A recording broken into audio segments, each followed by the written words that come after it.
저희 메인 영장실질심사 전문 해설 이정재 재판사 연결해 보겠습니다. 안녕하십니까? 아니, 공장장님 그러지 마세요. 부담스러워요. 네.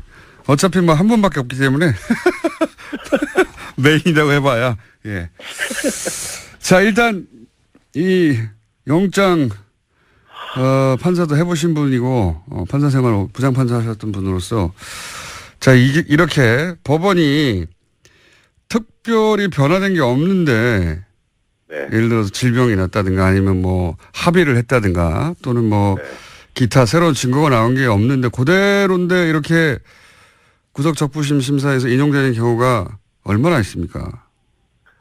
거의 없죠. 거의 없다고 봐도 무방할 정도로. 그러니까 예전에는 좀 있긴 했어요. 이게 이제 그 사례가 법원 구조 문제인데 예전에는 제가 영장 전담 판사를 할 때만 해도 이제 평판사들, 단독 판사들 그런 급에서 했었거든요. 예. 영장 전담을요. 그런데 이제 적부심은 합의부에서요. 그러니까 부장판사가 있는 거죠, 거기에. 네네.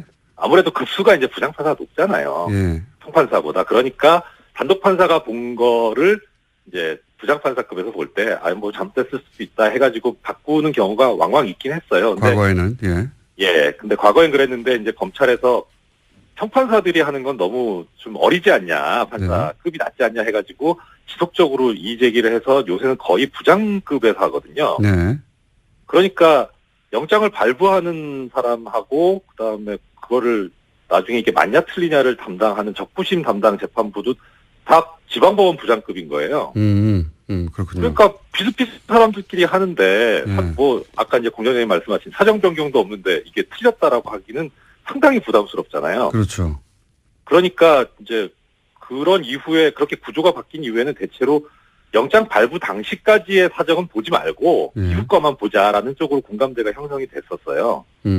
그렇군요. 그러니까 이제 뭐 아까 공장장님 말씀하신 대로 합의가 되거나 뭐 새로운 증거가 나오거나 하는 그런 정도 아니면은 적부심에서 이게 석방 명령이 나오는 게 거의 드물었죠. 그래서 변호사님들도 그걸 아니까 어차피 해도 안 되는 거 뭐하러 신청하냐 이런 형태였었고 그래서 신청하는 건수도 많지 않았고 받아들여지는 건수도 그렇게 많지가 않아요 요새는. 그렇다고 하더라고요. 예. 근데 네. 이런 상황에서 결국은 이제 인용이 됐어요. 예. 그래서 모두들 안 될 거라고. 예. 모두들 될 리가 없다고 하는 상황이 돼버렸습니다. 네. 여기서 경험자로서 또 과거 내부자로서 정말 이상한 점들만 좀 정리해 주십시오.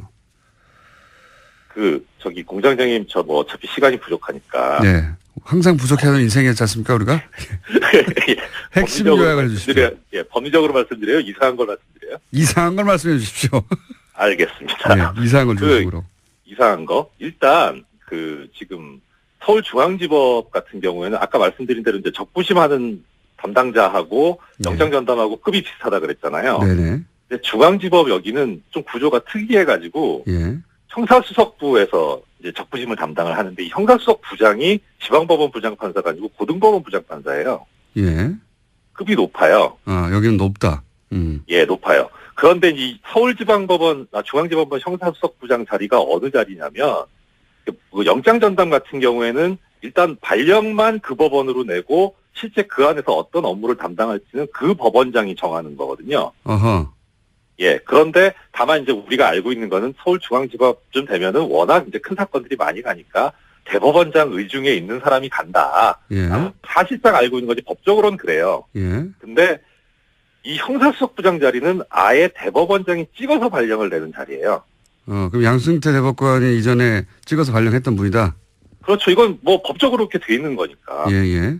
근데 지금 이제 서울중앙지법 형사수석부장인 신광열 부장이 올해 2월 달에 형사수석부장이 되거든요. 예.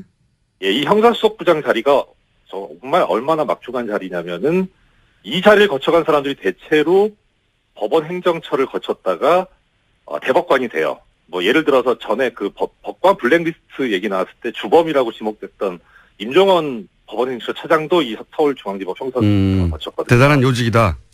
예, 그렇죠. 그러니까 사실 초반에 공장장님께서 반성한다고 하셨는데 저도 진짜 반성하고 드릴 말씀이 없는 게 이분을 너무 신경을 안 썼던 것 같아요.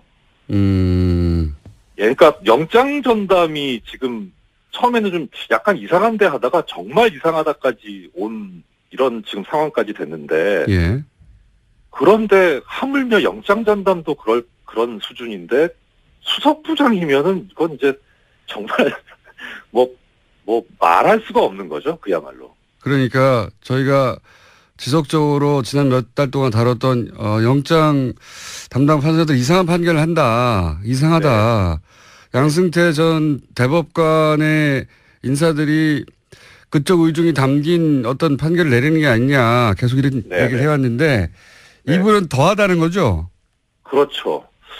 그래서 이게 그러니까 뭐 어떻게 뭐 법리적으로는 말씀을 드리려면 드릴 수는 있는데 뭐 그건 얘기 안 하기로 했으니까. 그런데 그게 아무리 합리적으로 설명해도 이해가 안 가는 부분은 급이 달라서 그러면 사정 변경이 없어도 적부심 받아줬다라고 하면은 그러면 이게 이런 김관진 전 장관 같은 사건 말고 일반 사건도 그래야 될 거 아닙니까? 예. 일반 사건도 안 그래요. 그냥 비슷비슷해요. 이 적부심에서 받아들여주는 석방해주는 비율이. 그러면은 이건 좀 급이 달라서의 문제는 아닌 것 같아요. 뭔가 다른 게 있는 것 같아요. 다른 게 있는 것 같다. 예, 아마 그 다른 점은 주진우 기자님께서 나중에 잘 설명을 해주시지 않을까 저는 그렇게 생각이 되고 그래서 사실 이 법리적으로 여러 가지 말씀을 드릴 수는 있지만 저는 의미가 없을 것 같아요. 그럼 법리의 문제가 아닌 것 같다. 예, 그런 느낌이 상당히 많이 들어요. 그래서 일단 제일 관심이 가는 거는 이제 아까 김은지 기자님도 말씀해 주셨는데 그 김관진 전 장관의 하급자가 지금 자기도 적부심 신청했다는 거잖아요. 네. 이게 관심이 가요. 이거 어떻게 할 건가? 이게 이제 그 다음 여론을 보고 결정할 수 있겠죠. 이거 어떻게 되어가나. 그다음 또 하나 관심 가는 게 전병헌 전 수석이에요. 그러니까요. 예, 그러니까 이 김관진 논리대로 하면은 전병헌 뭐 이건 영장 당연히 기각돼야 되거든요.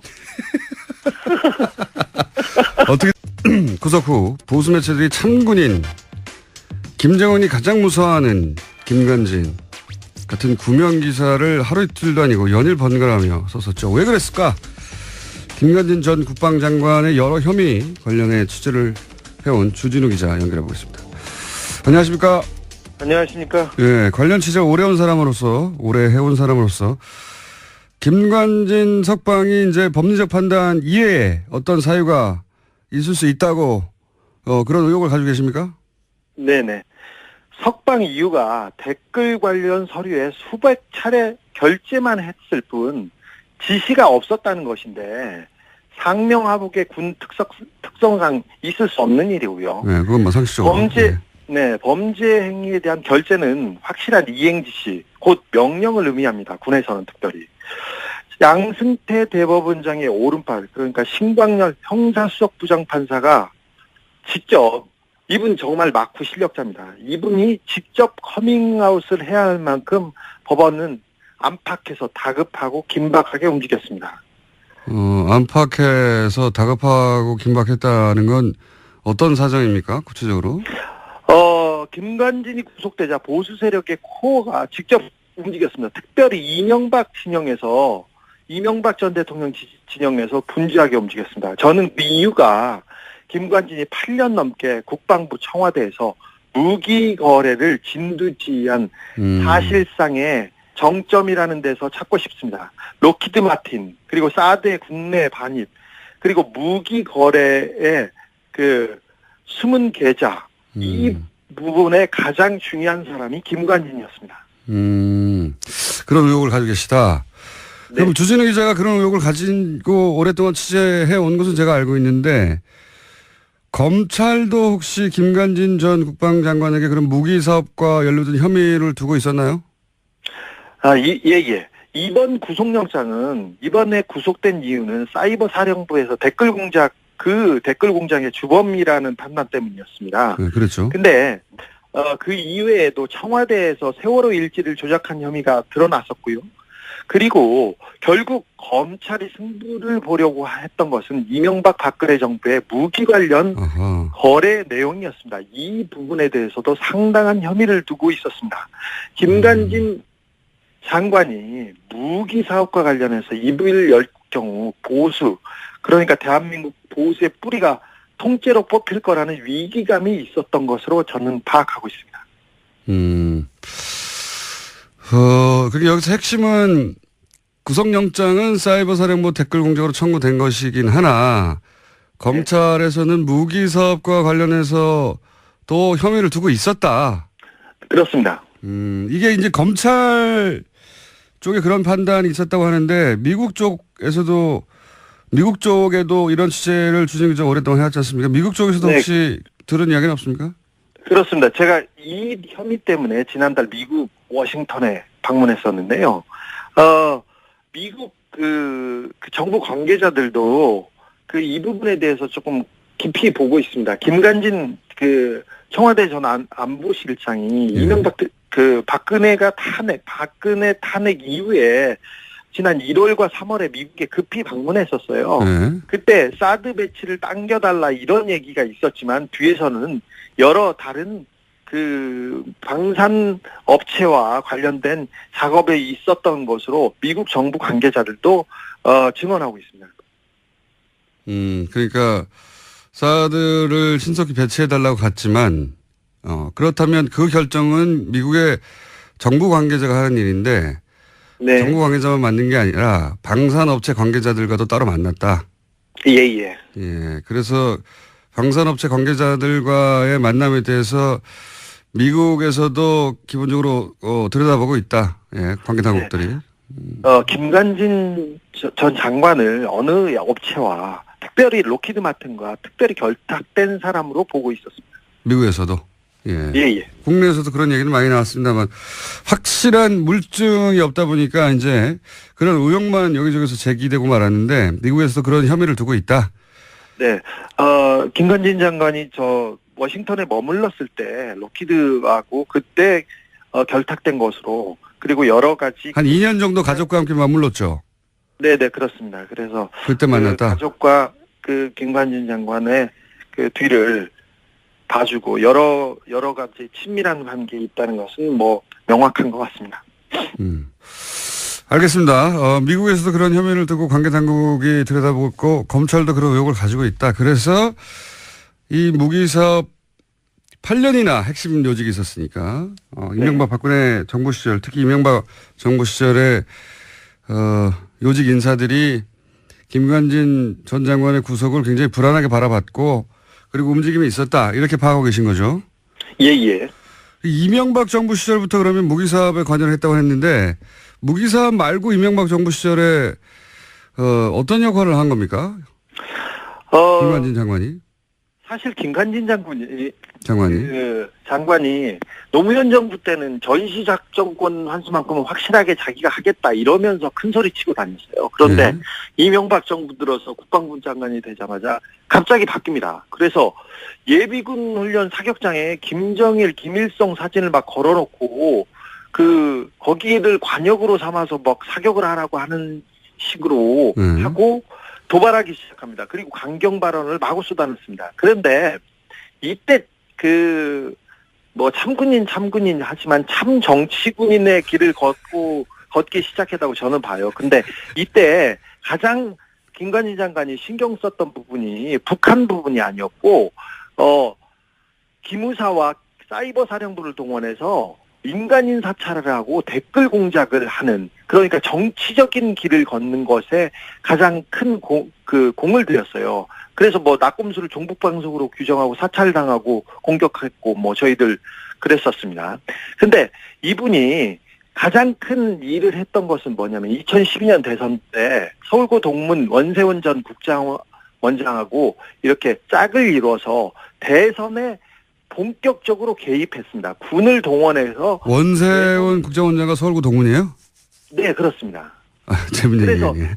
네, 국정원장하고 국방부 장관이 세트가 돼가지고 불법 대선 개입 이 부분에 대해서 가장 큰 역할을 했습니다. 그래서 이게 가장 큰 범죄 행위라고 보고 있습니다. 그러면 박근혜 정부에서도 계속 요직에 동용됐던 건 어떤 연유입니까? 아니 대선에서 박근혜 당선에 1등 공신을 했지 않습니까? 그래서 일단 기본적으로 점수를 땄겠죠. 군인을 동원해서 직접 대선 개입에 나섰습니까? 그런데 사실 이 부분은 진짜 메가더가 오더라도 대선 개입을 했다면 구속되는 게 맞습니다. 그런데 당연하죠. 이 부분은 이명박 정부 당시에 그 김관진 장관은 그 김용판 전 서울청장과 더불어서 박근혜 문고리 4인방, 그러니까 지금 그 문제가 구속된 전원과 그리고 이춘상 씨하고 직접 소통한 거의 그 몇 안 되는 인물이었어요. 아, 그래요? 김관진 장관은 정윤회를 형님으로 모시는 유일한 사람이라고 정윤회가 형님으로 모시는 유일한 사람이라고 정유라가 증언하기로 했었죠. 그러니까 정유라 씨의 증언에 따르면 정윤회 씨가 형님으로 모시는 분이 김관진 전 장관이고, 그렇다는 얘기는 사실은 문고리 그때 당시에는 4인방이죠. 이춘상 씨 보좌관. 네, 그렇습니다. 돌아가시기 전이니까 문고리 4인방과 직접 소통했던 사람이다. 네, 직접 소통한 몇 안 되는 사람입니다. 저희 메인 영장실질심사 전문 해설 이정재 재판사 연결해 보겠습니다. 안녕하십니까? 아니, 공장장님 그러지 마세요. 부담스러워요. 네. 어차피 뭐 한 번밖에 없기 때문에 메인이라고 해봐야. 예. 자, 일단 이 영장 판사도 해보신 분이고 판사 생활 부장판사 하셨던 분으로서, 자, 이렇게 법원이 특별히 변화된 게 없는데, 네. 예를 들어서 질병이 났다든가 아니면 뭐 합의를 했다든가 또는 뭐 기타 새로운 증거가 나온 게 없는데 그대로인데 이렇게 구속적부심 심사에서 인용되는 경우가 얼마나 있습니까? 거의 없죠. 거의 없다고 봐도 무방할 정도로. 그러니까 예전에는 좀 있긴 했어요. 그게 이제 그 사례가 법원 구조 문제인데, 예전에는 그러니까 제가 영장 전담 판사를 할 때만 해도 이제 평판사들, 단독 판사들 그런 급에서 했었거든요. 예. 영장 전담을요. 그런데 이제 적부심은 합의부에서 해요. 그러니까 부장판사가 있는 거죠, 거기에. 네네. 아무래도 급수가 이제 부장판사가 높잖아요. 예. 평판사보다. 그러니까 단독 판사가 본 거를 이제 부장판사급에서 볼 때, 뭐 잘못됐을 수도 있다 해가지고 바꾸는 경우가 왕왕 있죠. 영장 담당 판사들 이상한 판결을 한다. 이상하다. 네. 양승태 전 대법관의 인사들이 그쪽 의중이 담긴 어떤 판결을 내리는 게 아니냐. 계속 이런 얘기를 해왔는데, 이분은 더하다는 거죠? 그렇죠. 그래서 이게, 그러니까, 뭐 어떻게 뭐 법리적으로는 말씀을 드리려면 드릴 수는 있는데, 뭐 그건 얘기 안 하기로 했으니까. 그런데 그게 아무리 합리적으로 설명해도 이해가 안 가는 부분은 급이 달라서 그러면 사정 변경이 없어도 적부심 받아줬다라고 하면은 그러면 이게 이런 김관진 전 장관 같은 사건 말고 일반 사건도 그래야 될 거 아닙니까? 예예. 일반 사건도 안 그래요. 그냥 비슷비슷해요. 이 적부심에서 받아들여주는 확방해주는 비율이. 그러면은 이건 좀 급이 달라서의 문제는 아닌 것 같아요. 뭔가 다른 게 있는 것 같아요. 다른 게 있는 것 같다. 예, 아마 그 다른 점은 주진우 기자님께서 나중에 잘 설명을 해주시지 않을까 저는 그렇게 생각이 되고, 그래서 사실 이 법리적으로 여러 가지 말씀을 드릴 수는 있지만 저는 의미가 없을 것 같아요. 그럼 법리의 문제가 아닌 것 같다. 예, 그런 느낌이 상당히 많이 들어요. 그래서 일단 제일 관심이 가는 거는 이제 아까 김은지 기자님도 말씀해 주셨는데, 그 김관진 전 장관의 하급자가 지금 자기도 적부심 신청했다는 거잖아요. 네. 될 리가 없다고 하는 상황이 돼버렸습니다. 네. 여기서 경험자로서 또 과거 내부자로서 정말 이상한 점들만 좀 정리해 주십시오. 공장장님 저 뭐 어차피 시간이 부족하니까. 네. 항상 부족해하는 인생이었지 않습니까, 우리가? 핵심 요약을 주십시오. 예, 법리적으로 말씀드려요? 이상한 걸 말씀드려요? 이상한 걸 말씀해 주십시오. 알겠습니다. 네, 이상한 걸 중심으로. 이상한 거? 일단, 지금 서울중앙지법 같은 경우에는 아까 말씀드린 대로 이제 적부심하는 담당자하고 영장 전담하고 급이 비슷하다 그랬잖아요. 네네. 근데 중앙지법 여기는 좀 구조가 특이해가지고, 형사수석부에서 이제 적부심을 담당을 하는데, 이 형사수석 부장이 지방법원 부장판사가 아니고 고등법원 부장판사예요. 예. 급이 높아요. 여기는 높다. 예, 높아요. 그런데 이 서울지방법원, 중앙지방법원 형사수석 부장 자리가 어느 자리냐면, 영장 전담 같은 경우에는 일단 발령만 그 법원으로 내고 실제 그 안에서 어떤 업무를 담당할지는 그 법원장이 정하는 거거든요. 어허. 예. 그런데 다만 이제 우리가 알고 있는 거는 서울중앙지법쯤 되면은 워낙 이제 큰 사건들이 많이 가니까 대법원장 의중에 있는 사람이 간다. 예. 사실상 알고 있는 거지 법적으로는 그래요. 긴 했어요. 근데 과거에는, 예.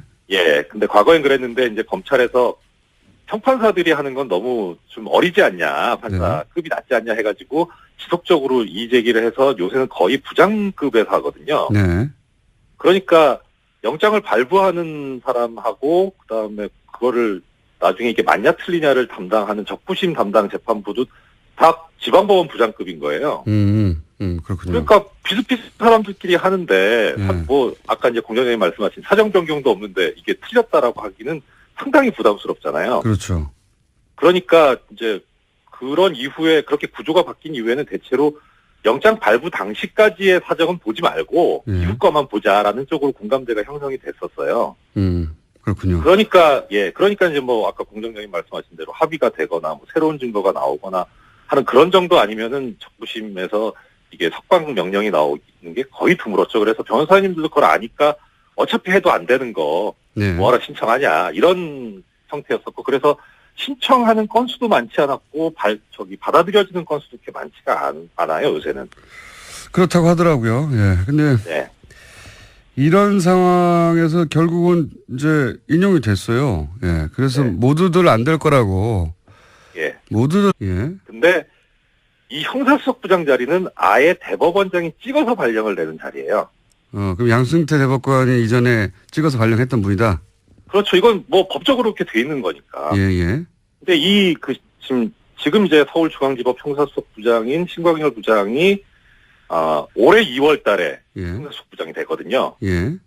예, 이 형사수석부장 자리가 정말 얼마나 막중한 자리냐면은 이 자리를 거쳐간 사람들이 대체로 법원 행정처를 거쳤다가 대법관이 돼요. 뭐 예를 들어서 전에 그 법관 블랙리스트 얘기 나왔을 때 주범이라고 지목됐던 임종원 법원행정처 차장도 이 서울중앙지법 형사수석부장을 거쳤거든요. 대단한 요직이다. 예, 그렇죠. 그러니까 사실 초반에 공장장님께서 반성한다고 하셨는데 저도 진짜 반성하고 드릴 말씀이 없는 게 이분을 너무 신경을 안 썼던 것 같아요. 예, 그러니까 영장 전담이 지금 처음에는 좀 약간 이상한데 하다가 정말 이상하다까지 온 이런 지금 상황까지 됐는데 예. 그런데 하물며 영장 전담도 그런 수준인데 수석부장이면은 이건 이제 정말 뭐 말할 수가 없는 거죠. 그야말로. 그러니까 저희가 지속적으로 지난 몇 달 동안 다뤘던